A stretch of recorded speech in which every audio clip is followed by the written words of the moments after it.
Alright, excuse the whole change of scenery. I just felt the need to really open up my space because in the previous videos I was just, like too close. Didn't really give me enough space to breathe. That's besides the point. I was really confused on what to make the next video about.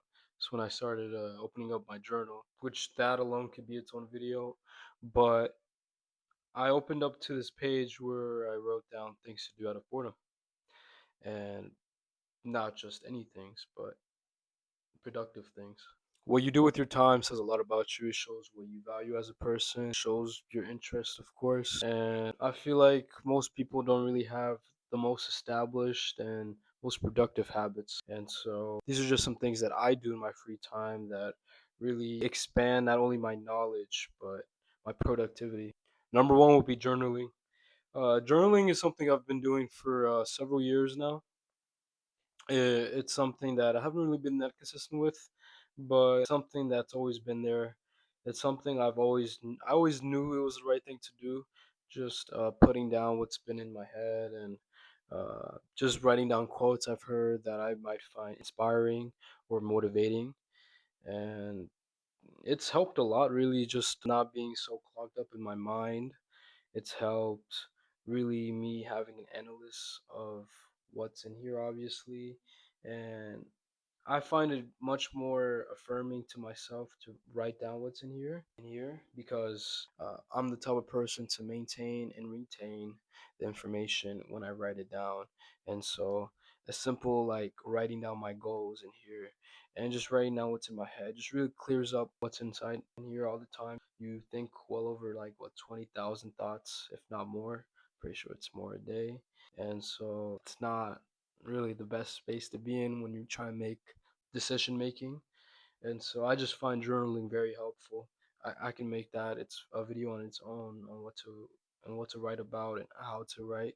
Another one I have here is hiking. I might not have like visual clips of me hiking, but I've done it a couple times. I currently live in Germany, and so it has some of the best places to go hiking in. It's currently springtime. It's a little breezy still, so it hasn't really been the best time to go hiking. It still occasionally like snows, believe it or not. The weather is very bipolar here, so it's just not the best time. I like going when it's like really hot, and I like going with people. It's definitely something I'll look forward to this summer for sure. But what hiking does, obviously, it just gets you out there physically. You're burning out calories. You're just really putting your body to work. You're getting a view of nature. Overall, it's good just to clear your mind away from your electronics, the blue lights, and whatnot. The next one on the list is photography. You might not be the type to like getting pictures taken of you, but taking the pictures is by far like the best thing you can do.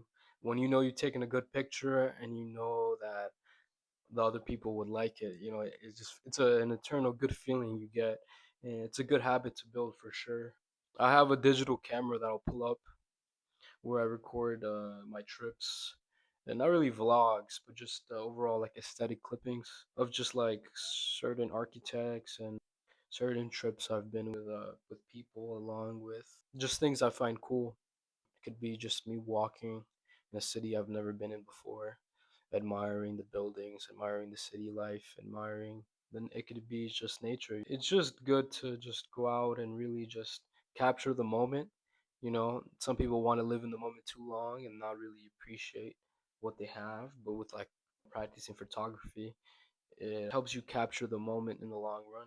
And so it's definitely a habit I picked up that I genuinely like doing in my own free time.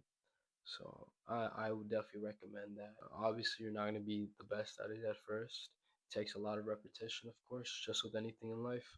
Next one I got organizing your wardrobe. Now, I'm a very clean person. I like to maintain my room. I don't just clean it like this for the video. I genuinely like a clear space. It just clears up my mind. I throw out the trash like almost every like 2 days because I don't like the the accumulation of all that. It's more of just a me thing, I guess. Some people I've walked in the rooms and there's is disgusting. They don't clean the rooms unless the room there's unless the rooms are being inspected, which I find crazy. I fucking sweep every fucking day because I bring back mud from my work, and so I don't know. I just find a clear room just I find a clean room very like refreshing, and it just gets my mind very cleared up, and I can think positive and not just be like in a collision of different thoughts, especially negative ones, with a dirty room. Because I've definitely came back from work and just dropped everything and just went to bed. I woke up and everything's all over the floor, and it's just like, damn, where do I start?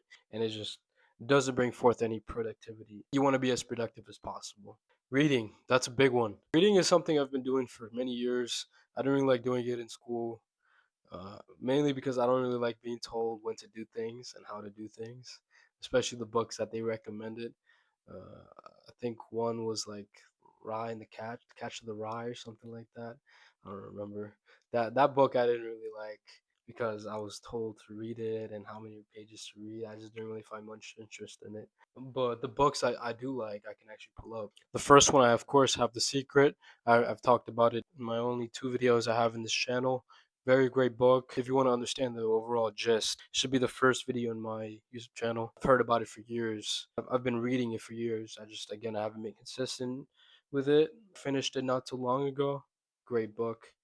Uh, definitely worth rereading once you have it. That's why I like a physical copy. The next book I have here is White Nights. This is probably one of my most favorite non self improvement books there is. It's about this man, and one of the nights he's walking around, runs into this woman who is overall lost and is in searching for her lover, and he ends up falling in love with her, understanding and knowing that she's with someone else. And it just shows you the level of what love does to someone, and like the level of pain he must have dealt with knowing that he's in love with this person, but he'll do anything it takes to make her happy, even if it means searching and helping find the the person he loves, his lover. It's just a really great book. This isn't a book review, so I'm just gonna end this section off with the Meditations by Marcus Aurelius. Just about stoicism. Stoicism is just maintaining your cool and good, bad, in any type of situations. You're not really showing too much emotion, and just overall just maintaining to yourself your mission and whatnot. It's a great book. I would greatly recommend it. Next section we have visiting museums and art galleries. Now, I don't know what state you're watching this from, but I live in Germany again. I stated, and we have some of the best museums out. And so whenever I get like a 3 day or 4 day weekend, I would go out of like the state and city I'm living in, and I just go to like Munich, which has some of the most beautiful museums I've ever seen. I'm very into art, architect. I'm very into religious artifacts, nonetheless.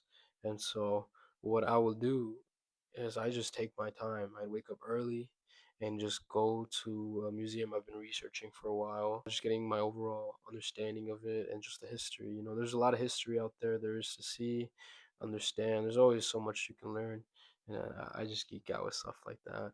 It just keeps me away from the phone. It just keeps me intact with what's going on in the world and what went on in the world. I think it's a very amazing thing to do, just admiring art and just visiting a piece of history, like what, for like $12 you get to see like an entire museum. Like, yeah, it's amazing, and I always have a great time with it. It's also a great place you can take pictures in. Another one I have is writing poetry. I'm taking a break from writing poetry, but I used to be very consistent with it. I used to release like a project every other month of like 10, yeah, like roughly like 10 poems in each. And I still write poetry here and there, but I'm not very consistent with it. I find poetry a good way to really uh, get what's in here into like literature, and I love reading my own work because I'm very proud of it. My each poem probably takes roughly like from like an hour up to a couple days to really finish it if I'm really just like coming back to it and rereading it for myself and trying to find the flow I originally started with. Poetry can be very beautiful. It doesn't You don't even have to publish it, it can just be something that has been on your mind for a while and you just want to express it, in a form of literature. Literature is a form of art. And so, if you want to check it out in the description, I used to really do it all the time. I don't really have much to write about nowadays, so it's just been kind of slow. But poetry is amazing. Like, who wouldn't want to feel raw emotions in words? Next one I have is planning your dream vacation. So I travel a lot. As far as different countries I've been to Italy, I've been to Czech Republic, obviously Germany. Plan on going to Spain this summer, and I've been to every major city in Germany, for Berlin, Munich, Frankfurt, Cologne, all that good stuff. So I'm always constantly traveling. Just it keeps me in check and it makes me not feel like I'm constantly at work. I'm enjoying the fruits of my paychecks, and so it's just very good. Most of the times I do go by myself because it just helps me clear out my mind a lot. It makes me just feel more independent as a person. I'm sure if you do the same, it can make you feel the same way as well. It doesn't have to be a different country, obviously, a different state or a different city, or something that attracts you. Again, like I said earlier, I like museums and art galleries, so I go out my way to go see new ones and whatnot. So just very productive, a good thing to do for sure. And lastly, I have study and collect knowledge. So I at least take an hour of my day to at least journal and learn something new, whether it be online, whether it be by reading. And I just take the time to really just analyze what's being taught and what's being said. And I just do my best to retain the knowledge as much as I can, whether that's writing it down, whether that's using it for my own. It's very important to learn, and not because you're not in school doesn't mean you shouldn't learn. There's always the opportunity to learn and grow as a person, and so I feel like there's a lot to learn about. I like learning about psychology, on why people do certain things and why you tend to do certain things when you don't want to. That's just something I'm into, and so I take time out of my day, at least an hour, to just watch just videos on it and just journal and just that, because that's the way I retain information. At least I like to just write down and read what was taught to me, and so that's just one thing I do to really just learn something new because I'm not currently in school, and so it just keeps me up to date and keeps me learning something new, like expanding my vocabulary as well. So you know there's always something to learn. It's always something to do, and so these are just some habits I've done throughout the years that have helped me not only improve as a person but as a man. Things that are better than doom scrolling, things that can overall just better your life and overall progress you in a better position in the next couple of years. If you found this helpful, I would appreciate you checking out some of my previous work. All right, it's been a pleasure.